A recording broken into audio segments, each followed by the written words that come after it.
Welcome to another Altness discussion. This time we're talking Game of Thrones Season 4, Episode 6. And what was the title of this one? The Laws of Gods and Men. I am Brian McBalls, joined with Jordan Wade. Hey guys, how's it going?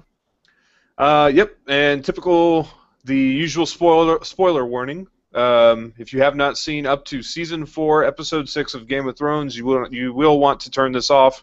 We're going to be dissecting the episode as usual. And if you have not read the books to that point either, if you're not like mid to end part of Storm of Swords, you might want to back out now too, unless you don't care about us comparing the book and the show. I don't plan on spoiling it past that point, so no worries there. But yep, here we are again this week. Big episode. This might have been my favorite episode so far of the season. I would have to agree. This was a big episode, and something we've been sort of looking forward to for the past few weeks. Yeah, it's just a very, I guess, emotionally powerful episode, and those are the kind of things I like most about the show is the emotionally powerful stuff. But yeah, let's go ahead and just start with Stannis and Davos. Once again, the most misrepresented person in the show, I believe, is Stannis. They just can't seem to get this guy right. And we open up with them sailing into Braavos, which looks beautiful. The CGI department did a good job on that. Budget went on that, but it was stunning. It was a good way to open an episode. Yes, it was, and we get to see the Iron Bank. Something to note here is that we haven't seen the Iron Bank in the books actually. So this is interesting for show watchers. Just to see how the bank's interpreted, and I would say that I don't know. This is also more another reveal for Stannis' plotline. He did not. I don't believe he actually got a loan in the books at this point. Well, I know he didn't have a loan by this point in the books. So they've kind of taken something that happened later and moved it, to this season. I guess they wanted to give him something to do, which he obviously does need something to do. Is he another one of those characters that during this time period was kind of put on the back burner somewhat? So yeah, he really does not do so much. I guess it's easier to portray this stuff in a novel because characters can be doing things or not doing anything, and time can pass in a different way. Or maybe there's just fewer chapters for him in that book. But with the TV medium, you have these actors on contract, and you have to make use of them. So to a TV audience, Stannis looks like a sulking some dude who just lost Blackwater and just sits in his castle all day sulking, and that's what he's been doing in the TV show. So it's unfortunate that he comes across this way. He's one of my favorite characters in the books. Yeah, no, and I felt like them going to the Iron Bank, I felt it was a good opportunity for him to possibly kind of rise up and show why he's a player that's still very much involved in the Game of Thrones. Because to this point, since Blackwater, I've not really felt like he was much of a factor. I understand he is a factor because we are getting all this time with him.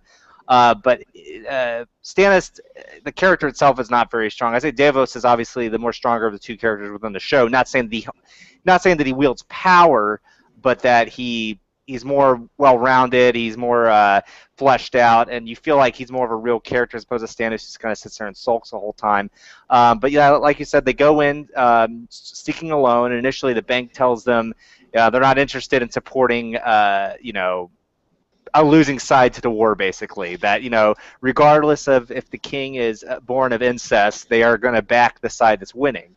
And I felt at that moment Stannis should have just stood up and said, no, listen, I am the king. I am the rightful heir to the throne. But what does he do? He kind of walks off and goes and looks outside the window and leaves Davos to stand there and fight for his honor. And I thought that was a little disappointing because what did he have to lose at that point? Why couldn't he just stand up and be a man or be Stannis the man, as I should say, and be the strong character that he's supposed to be? Yeah, it's I don't know. This is a scene that's obviously written by the TV writers. Davos is written well for the show. He comes off as a good guy. He comes off as an intelligent man. You know, even though he's born of low birth, that he's in a lot of ways has more common sense than any of the lords in the show. Like, he's just a very intelligent guy, and you know he was illiterate before this season, so you know he's just a very well-traveled man, and he knows a lot. And it is impressive that he speaks so highly of Stannis, and he lays it all out on the table. And this is an important point to notice too, is that Davos basically says, all right, so the bank is looking at what looks good on paper, number-wise. You know, who's a better investment? And when Davos lays it out, he's like, hey, look, you know, the Lannisters got some power right now. That's true. You know, they're holding the cards, whatever. But Tywin is he's the man, right? He's the guy. You know, without Tywin, all you have is a boy on the throne. You know, you have Cersei, who's just I don't know. She seems to be like clutching for power wherever she can get it, and I don't know. It's just like Tywin is the head of that family, and it was also interesting to hear the bank lay it out that way too. Like they understood that the real man in power was Tywin, even though he didn't wear the crown. It was understood that he was the man in power. They understood that. Oh yeah, everybody is well learned that Tywin he's made a name for himself. Tywin has done a lot to be a reputable person in this world. So yeah, I was happy that Davos was able to convince them about that. But yeah, at the same time, you're right. Stannis didn't do anything for himself here. He just kind of stood there and he spouted his normal, yeah, that's my blood right. You know, it seems like that's all he could do is just say, hey, you know, it's my blood right, and Joffrey's a bastard. And I don't know, it's disappointing. See, the thing about Stannis I love in the books though is, and this is stuff that doesn't come across on screen, and I think it's just the way that he's written, is that he has a lot of like quick, like sarcastic remarks at people. And I think we miss out on a lot of these conversations. They're with lesser lords that are serving him, or you know, when he goes to take Storm's End, and you know how he's arguing with Renly. Mm-hmm. He had a lot more witty remarks in the books. Like he had a very subtle jab at his homosexuality, and I don't know. He's just really quick to like to put these little like sharp remarks at people, and they're funny. But it's also like, and this guy he's really like spurting it. You know, he's very blunt with the way he speaks to people, and I don't think that comes across as well in the show. But I don't know. I still hold out hope that you know the later this thing goes, the more relevant he becomes. So I mean, obviously he's still a major player, and that's enough for me to be interested in the character, because I know that if they're, like I said, if they're devoting this much screen time to him, he obviously continues to be a major role. I don't know how it's going to play. I don't know how they're going to play him up in the show. I'm sure there'll be a point where we buy into him. It just hasn't happened yet. Mm-hmm. And I'm going to move on. Let's talk about Daenerys, I guess. Again, more budget. That dragon CGI was amazing. Drogon looked very great in that scene. So we see that Daenerys' dragons are feeding amongst the goats in Meereen, and that she's had her first dragon complaint brought before her in her court. So yeah, I mean, this is just I guess, she's being baptized by fire in a way that she's having to take like a crash course in ruling. She's having all these people bring matters to her court, and she's having to make judgment calls on what's to be done with these different matters that are brought before her. So yeah, what were your thoughts on these scenes, Jordan? Well, obviously, as she said in the last episode, she wanted to rule, and that's something she needs to do in her growth process if she wants to become queen of Westeros. I mean, the scene was fine. It was one of interesting enough. It's probably one of the scenes I found most entertaining from Daenerys in a while, just because you were seeing her come crashing down to earth. The fact that though she has done things for good, and like she's had all these altruistic reasons for doing things. The fact of the matter is, she stomped on some toes as she's gone along, and you find out that those 163, owners that she crucified, not all of them were bad people. We find out from one of the sons of one of them that was crucified that his dad fought for the rights to, his dad fought against the crucifying of the children, and so not every single one of them was, fully bad. Some of these people had shades of gray, and so Danny's having to realize that, he was probably not the only one whose father was fought for the lives of those, or argued for the lives of those children, and so she realized that she's made a bunch of people mad, and I guess she said at the end there, she asked how many more people would be coming. They said like 200 and some odd, and she realized that there were a lot of requests coming her way after, even though she thought what she did was good, she had obviously ruffled some feathers in the process. Yeah, it's. I like that they showed on the recap the suggestion that Barristan made when she made that call is like, you probably shouldn't just nail these guys all up. This is not a good idea, and she went ahead and did it because she's making decisions that are white and black. She's making. See, that's the problem. I guess it illustrates that you cannot make decisions in broad strokes like that, where good and evil or just and unjust kind of thing. Is that she probably should have waited and weighed these people more on a case-by-case basis, I guess. Sure. But I mean, it's very interesting. This is actually more interesting. We've seen her conquer several cities in the last season or two, so now we're actually getting to see her make hard decisions, and that's interesting to see. We get an introduction to Hizdar Lo. I can never. I'm so bad with these names in Essos. Hizdar Lo Zorak. I forgot his name. It's something like that. And was that the son? The son, yes. Okay. Something to talk about here is we're gonna meet some more. I don't know how many characters are gonna be introduced for her plot, but this is one of the Eastern characters that are introduced, and they all have some really strange and hard names to remember, like this guy. Well, we can just call him Lenny Kravitz Jr. I mean, that's what people say. Mo, I forget what they call him.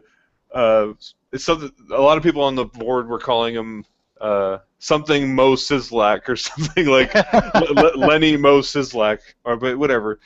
Anyways, this guy actually comes off as a more likable character than he did in the books, because he's actually coming to, he's coming for. I think a cause that everybody can sympathize with is that he wants to bury his father. He wants to put his father to rest. And who doesn't want their family members to have a proper burial, or they don't want to just see him hanging on a cross rotting away in the sun. So I don't know. It was interesting. You are right. I think this is one of the better things we've seen from Daenerys in a while, and it was good to see. Yes, and just for the simple fact that I felt like she's been built up so much as a fan favorite and as this just truly good character. It's nice to see her sort of get knocked down a few pegs and realize that she's not perfect and everything she's done is not beloved by everybody. Not everybody sees her grand plan the same way she does. So yeah, that's why I enjoyed this scene, and I hope it's not every scene. It's not just going to be going forward as a series of people complaining, because she does seem to have a lot of complaints coming forward. We could probably fill a couple of seasons with that, but no, it was good to see this in this direction for Danny. Yep. To branch off on that a little bit, they have mentioned. So we get a scene in King's Landing where they are meeting at the council, mm-hmm. and Varys brings up.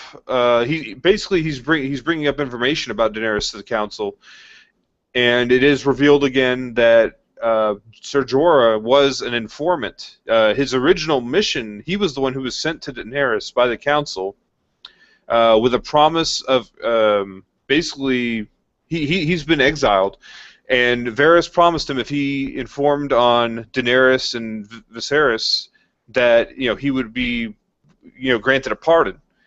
And it turns out that he actually falls in love with Daenerys, or he's with her. Becomes enamored with her. Yeah, he's dedicated to her cause after all he's seen. So he's turned coat on the Seven Kingdoms. He's just following Daenerys. But yeah, you had mentioned before the show that you didn't even remember that he was an informant. Well, or that did did they make that direct connection in first season? Because I remember they had a person writing letters to King's Landing. I knew there was an informant amongst them. I don't know why I didn't make that connection that it was Ser Jorah. Um, I guess that makes the most sense, being that he's right there with her. I don't know who the heck else it would be. They never introduced anybody else. So just I don't know. Consider that just one of my clumsier moments, I suppose, because I did not make that connection. No, and that's not a big deal. I mean, the thing that when I first watched the first couple, when I first watched the first season, and when I first read through the first few books, that's the thing I love about the series is you will always catch new details after every viewing or after every read through, and it's probably something I didn't catch in my first viewing or two. But if you go, I guarantee if you go through and watch this first season again, there is a scene that is made abundantly clear. There's a council meeting, and Ned Stark is there. I believe it's actually the point where Robert Targaryen says, "Hey, let's kill her. Send somebody to poison her." And then yes. when Ned actually protests that, and he has to storm out because he's like, "I want no part in the assassination of a child." I believe that's where they mention that it's Jorah who's informing, and Ned Stark is already doubtful of Jorah's information because it was Ned Stark who was going to punish Ser Jorah for being a slaver. Okay, all right. Yeah, Ned Stark was he was coming to basically execute Ser Jorah for being for selling men into slavery, and Ser Jorah, instead of waiting for justice, that's when he just ran. He fled to the east. So that's a little more background there. Is that Ned Stark and Ser Jorah? Ser Jorah actually hates Ned Stark. So yeah, just a little bit of background info there. Okay, interesting. That flushes out just a tad bit more there. But yeah, I did not. Like I said, I didn't really make that connection. So that was interesting to me. Also, this is the first time we sort of see Tywin taking her as a serious threat. Because in the past, they'd brought up that she was building up an arm or building up followers in the East and stuff like that, and he didn't totally buy into the idea of her dragons and stuff like that. And he said even if they were babies. But now he sort of sees, okay, she's got 8,000 Unsullied. She's conquered 3 cities. She's trying to rule over there. She's suddenly becoming a legitimate threat. And it was interesting to see, and also to hear Cersei still kind of, dismiss the dragons. Oh, they're small, but then Varys say they're growing larger every day or something like that. I mean, it was just like the fact of the matter is, she is a legitimate threat to the West, and it's only in time people will all realize this. Yeah, one thing to mention here that's interesting too is that the TV show has simplified some of this.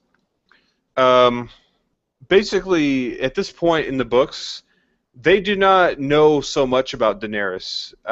In a lot of ways, I feel like they've shrunk the world down, and it seems like information travels much faster in the show than it does in the books. I want to say that by this point in the books, that they'd only heard rumors of a lady with dragons, and when they hear rumors like that, they sometimes just dismiss them, or it's seen as like they'll hear other tales like someone saw a kraken take down a ship in the ocean, or they saw mermaids by Casterly Rock. Like they hear like all these things like this, and they don't take a lot of it seriously. So yeah, the world seems to stuff travels a lot faster in this TV show.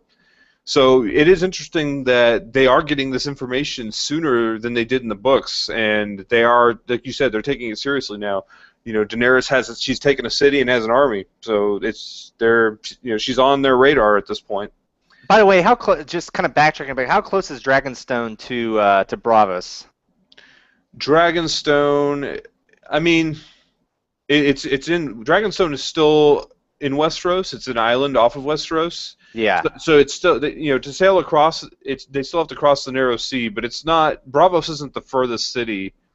It's probably one of the closer cities for them to sail across to. And we've had a few episodes since the last time we saw Stannis and Davos, so I mean it makes sense that they got there. I was just curious, just for the geography sort of thing, trying to figure out where actually those pieces are. So it's simply for my own curiosity. No, that makes sense. And yeah, you're right. That is good that they gave a few episodes to just give them time to sail across. So that's the kind of time passing stuff that I like. They don't need to show Stannis sitting in his room brooding all the time. To me, this is fine that we haven't seen him a few episodes and he's progressed to do something. Yes. Next, we will move on to the Dreadfort with Reek, Yara, and Ramsay. Yeah, the short siege at the Dreadfort. Yes. I don't know. To me, I do not like this scene. Do you want to touch on it first, or do you want me to just go right in? I will actually jump on it first because I actually didn't much care for the scene as well, and it was for different reasons. Well, I mean, similar reasons to you, but I being that I've not read the books, I did not realize that this scene was not in the books at all. I didn't like it. I felt it was a little too convenient and a little too quickly thrown together. I thought it was cool that we finally saw Yara again, and I seriously thought that this was a moment where. I don't know, and then I thought like it was gonna be a slow build up to trying to rescue Theon. I didn't realize it was gonna happen all in the same episode within a few minutes. But the minute I found it a little too convenient that they were able to get into the depths of the Dreadfort to find him. First of all, I know it was at night. I know that she captured somebody and held him hostage until she led them down there. But still, it seemed a little too convenient that her small group could just get in there and get down there. And on top of that, it makes complete sense that Theon would be so completely gone that he did. He fears for his life, fears being killed, that he doesn't even want to ally with his sister, and he doesn't. To a certain extent, he probably doesn't even really recognize her just because he's through all the torture he's been through. But then we see Ramsay come rolling in shirtless, covered in blood, and not his own blood, by the way. It looks like it's blood from others, and he's shirtless, and they begin a battle in a small room.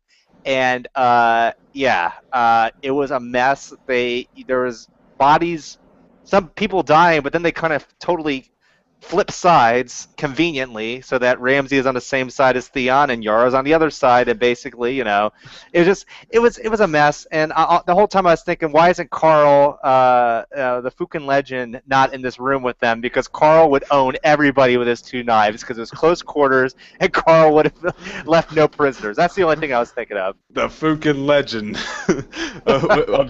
he's the Fukin legend of Gin Alley. No, you're right. It's kind of ridiculous. It's almost like Yara and Ramsay were like, they both wanted to save each other for last, so they're just kind of like rotating around the room, wiping out each other's soldiers, and then Yara is conveniently positioned to make her escape. You're right, and that is a thing that bothers me. It just seems kind of lazily written, or like.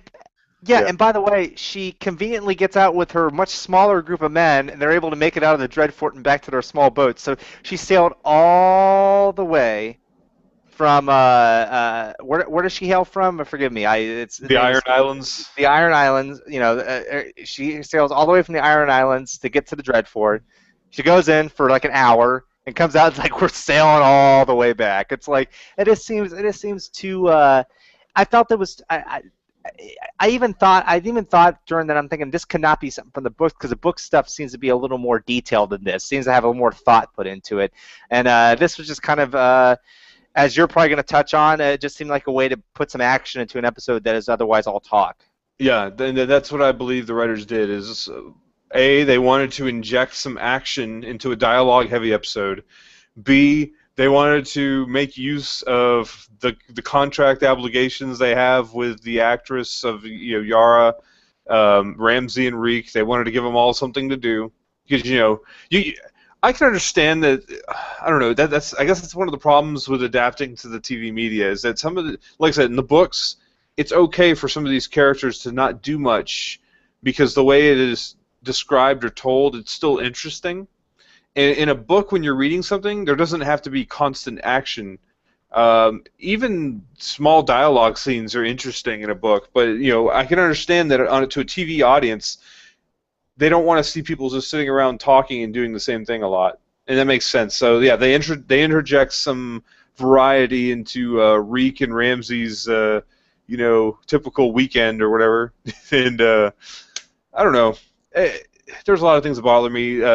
Ramsay is not a formidable fighter. He's not described as such in the books. He's more of he's kind of like a coward in a way. Like, sure, when he has his men with him and he can dominate, weak people and women or oppressed men or something, he's cruel and he is vicious and he's an evil guy. But he couldn't mess with the Fukin Legend or the Hound. Like, people like him would tear this guy apart. He would probably run and cower before them. But in this scene, they make him look like an utter badass. He's going in shirtless into combat. And the Iron Men all had like full armor and huge long shields, and he just goes in shirtless and just wrecks shop. So I don't know. There's a lot to complain about on this scene, but overall, it doesn't bother me too bad. It's there, and it doesn't ruin anything per se, I don't think. Right, it doesn't kill off any of the characters that should still be alive. I mean, Yara's still alive, Theon's still alive, Ramsay's still alive. It seems a little too convenient, a little too clean for that to happen. Like it just kind of too quick for my taste. But the best part that does come from it is that you get character progression for Reek Theon at this point, because we do see that he is completely brainwashed and he lives in complete fear of Ramsay, as we see in the bathing scene. He has been tortured into an alternate identity. That's what we're seeing. And if there's anything we have to give credit for, is I think Alfie Allen does a great job at portraying this. I'm happy to see him living into this role and becoming. He's a very. It's hard to forget. I mean, it's hard to remember sometimes that this was the same guy, Theon Greyjoy, who people were like. They wanted this guy dead. I mean, remember in season 2, he burned 2 innocent children to hide his failure. Theon is definitely no innocent guy, but he has been tortured so much, and he's gone through so much that people are like, all right, man, just let's put him out of his misery. He's paid for what he's done, And I don't know, he's just. And we hear that Ramsay has some plans for him coming up soon, which could be interesting. Yeah, Ramsay asks him to take on his former alter ego of Theon. So it'd be interesting to see sort of mindset that Reek has to get into in order to become the man that he used to be. And he talks about going to a castle. I don't know what castle this is. I'm assuming it's the Wall. That's the only thing that can come to mind with this so far. That's the only thing I can think of. Yeah. So I'm sure more of that will be revealed in the weeks to come, and we'll get more of that. But yeah, I don't know. There's not too much more to talk about for them for the moment. But yeah, like you said, it was kind of tied up in a nice little package, and nothing really progressed per se. And I guess that's why it bothers me. It's kind of like a filler. Like you could tell it's kind of filler-esque in a way. Yes. Yes. And now we move on to the big.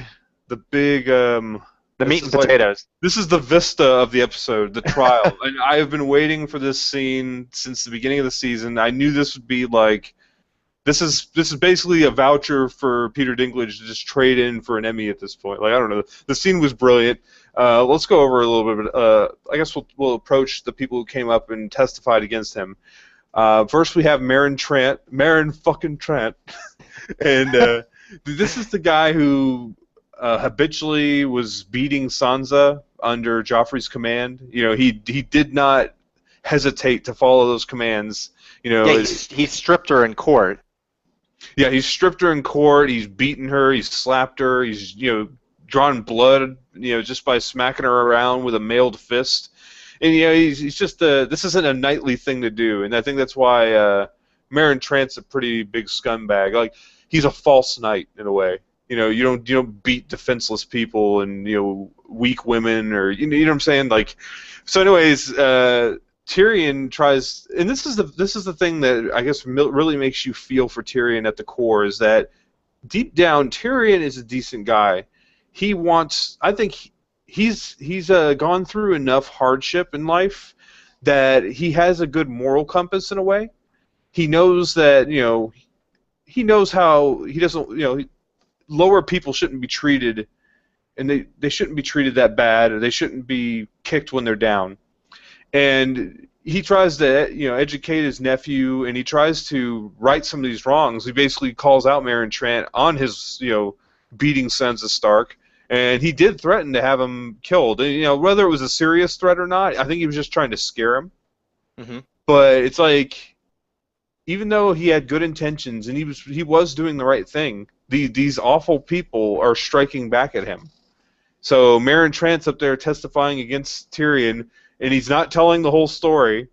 Tyrion tries to throw in there, "Hey, can you tell me why? Can you tell me what Joffrey was doing when this all went down?" And he doesn't answer the question, and Tywin just says, "Nope, you can't answer. You can't question the witness." And it's like they're sweeping all of the evidence under the rug that would support Tyrion. So this is what we see, as Jamie said. He's getting a farce of a trial. Only one side is really being represented. Um, Yeah, and then and after that, after Meryn Trant, we get Maester Pycelle, who basically says that he reveals that the Strangler was used as a poison on Joffrey, and he shows that Sansa's necklace was the item that contained the poison in it, and he also went through a laundry list of poisons that went missing after he was jailed by Tyrion mhm. during his time as a Hand. So we get that as well. And then we move into Varys, which was interesting because Varys was a person that Tyrion considered.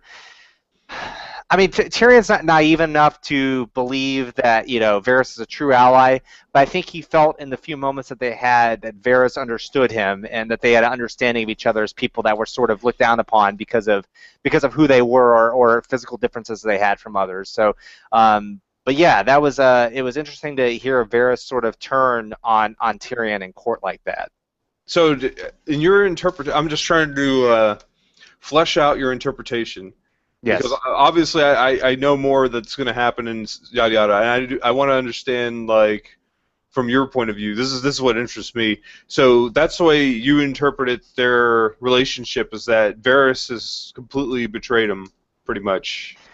I don't I don't believe that he completely betrayed him because I think um, as we were sort of discussing before we recorded the show, I feel that he is a man who he has said from the beginning.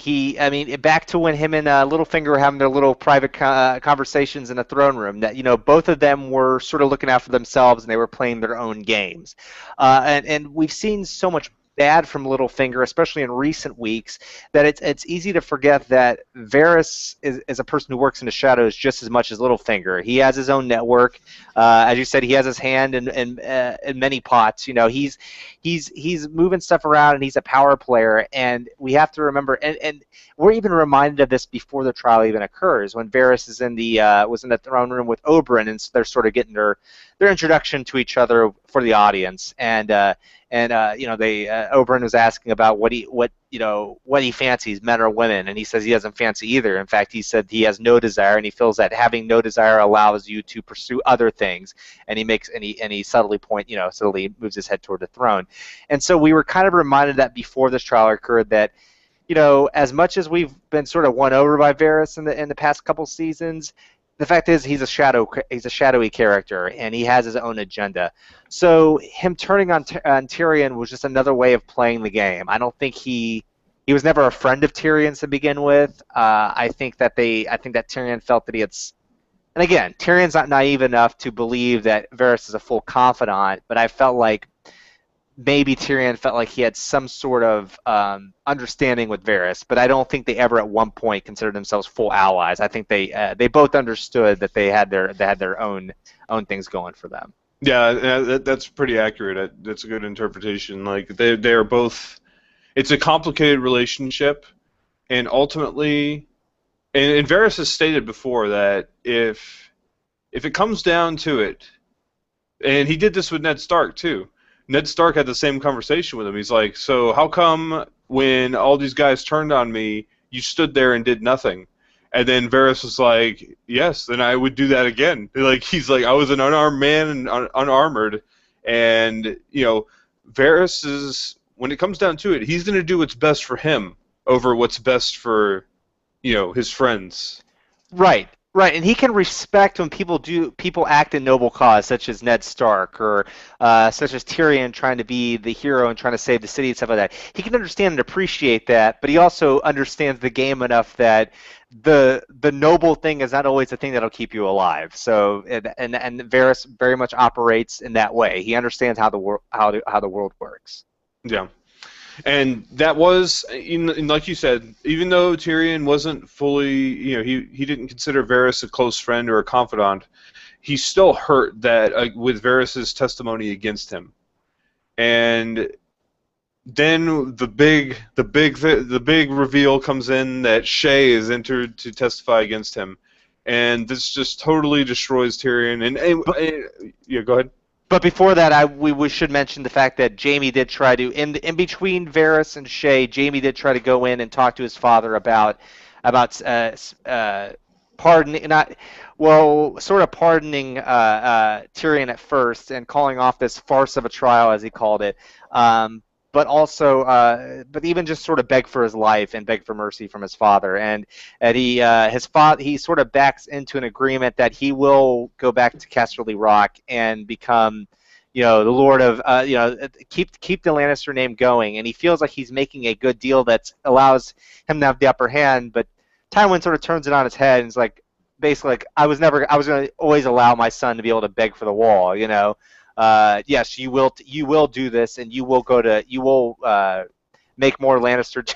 He said, make children with Lannister names, basically. Like, he's understanding the fact that his daughter and son have created incest children, so Jaime needs to go home and make Lannister babies. Yeah. And again, it's Charles Dance. Anybody else delivering those lines, I don't think would be quite as great or as powerful, just because Charles Dance completely understands this character and delivers it so well with so much bite. It's just like, it was such a great scene to see him and Nikolai Coster-Waldau going back and forth. And then we haven't really, we've seen some sort of dissension between the two of understanding what Jaime should be doing at this point in his life, but this is the first time we really kind of see them, not necessarily, they're not butting heads in the scene, but we see a sort of different side of the relationship than we had before. Jaime was always kind of the chosen son, and in this scene he's sort of begging his dad to, for favor.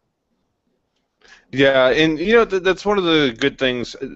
I love how much they've shown Jaime in this whole trials stuff. We get more of his perspective here. I feel like his perspective during the trial was a lot lighter in the books. Like, they didn't focus as much on his perspective. But in the show, we get a lot of his perspective, and it really makes me like his character even more at this point. And this is one of the good things they're doing with Jaime. They show this meeting with him and Tywin, like you said, and well, think about it this way. Jaime has been about two things. Prior to losing his hand, he was all about loving Cersei. Basically, he lived his life for Cersei. He threw away everything to be with Cersei. He became one of the Kingsguard just to be near her. He forsaked his inheritance. He forsaked, carrying on the family line. He's basically gave up everything for Cersei. And now that he's returned and Cersei is turning him away, he's trying to rebuild his honor. And he's giving up both of these things. These are the only two things he really cares about, honor and being with Cersei. And he's giving them up to save his little brother. And that just shows how much of a bond him and Tyrion have. And I like to see that. No, I do too. And I know you've said that, and I'm guessing that relationship is built up a little bit more in the books, and we haven't really had that chance. So it is nice to see the trial from Jaime's perspective, because it allows us to sort of quickly build up the fact that this relationship is a lot stronger than maybe we have seen in the show so far. Yep. And so Jaime presents this idea to Tyrion, and he's like, hey, look, you trust me, right? It's like, you pretty much just need to take the black, beg for mercy, take the black, and you'll live. And Tyrion kind of nods, like, yeah, you're right. But then that's when he gets hit by this Varys reveal and this Shae reveal that pretty much anger and destroy him at the same time. And I think he just this is one of the things I like about Tyrion's character, is that he would usually try and bite his tongue on this, and he would probably go through with the plan. But he's so enraged and he's so emotional that he's like, what, fuck it, I'm just gonna say what I want to say. All these guys can be damned, And he's doing it to spite his father, because I think he knows that his father. That's the thing I love about the dichotomy of the scene, is that his father would love for Tyrion to take the black, because that means that he forsakes his inheritance and Tyrion can never carry on the Lannister line. And he does not want to give his father that satisfaction. And by choosing a trial by combat, he will either get out and he's innocent and all these charges are revoked and he continues to be a Lannister, or B, he dies, he's executed because his trial by combat goes bad and he ends up dead. And either way, it's not the optimal situation for Tywin. No, because he's either forced to deal with the fact that his son can still carry on his name, or he's forced to deal with the fact that he has to kill his own son, and that's something that, as much as Tywin despises Tyrion, that's not an option that he wants to have. He's made that clear. He doesn't want to kill his son. He just wants to embarrass his son, and like you said, cause his son to give up his inheritance and claim to the family name. So. Yeah, but all this doesn't happen without obviously Shae, and it was interesting to me with Shae that initially I thought she was being forced to speak out against him in the trial, but it becomes apparent over the course of her witness testimony that she's a spurned woman and she's out to hurt Tyrion, I believe, and maybe it's not even that black and white. Maybe it's a little bit of both. But it was interesting to sort of see Shae come back, especially when I thought she was long gone, to reveal to lie about her interactions with Tyrion, which was interesting to me. Yeah, and yeah, you're right. She has her own motives. She is very upset with what Tyrion did, and that's the sad thing here. Let's talk about the differences between book Shae and TV series Shae. In the books, Shae is actually more of a one-dimensional character. They actually tried to give her more depth in the show, because what I believe is that book Shae was more obviously using Tyrion for the gifts that he showered upon her. She was more of a gold digger woman, pretty much. The difference here is that, whereas in the books, Shae exists in a way to show us a character fault in Tyrion. That Tyrion is he wants true love. In his core, he really wants to be loved. He wants to find true love. But as a dwarf, that is something that is very hard for him to ever find. The people who do try to approach him and give him some kind of affection are there to get his gold, or they want to inherit his name. They want the Lannister riches. So this is, again, I've talked about this before, the whitewashing of Tyrion, the whitewashing of Daenerys, the whitewashing of Robb Stark even. These were characters that the TV show did not want to... I guess they did not want to show any negative sides to their character. Whereas in the books, there are multiple negative sides shown to these characters, but I guess they choose to leave them out because these are the fan favorites, and these are the people the showrunners want you to root for. So the difference with the TV show Shae is that she actually does love Tyrion. There is a legitimate love relationship there, and you could tell that she's jealous of Sansa. She's jealous that Tyrion does not want to, run off with her to the east and just, drop the Game of Thrones, drop his Lannister heritage, and just, give up everything to love her and be with her. So, in a way, this scene is actually a little bit more powerful here, that there was actually love between these two people, and she didn't sell him out for gold or riches.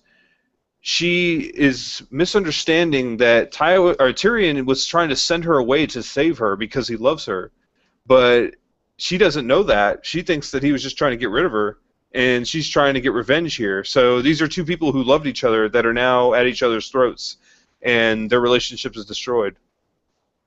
So I hope I gave all the details I could on that, but no, it was, yeah, and it was it was a well done scene, just because it seemed like, I don't know if this is the last we see of Shae.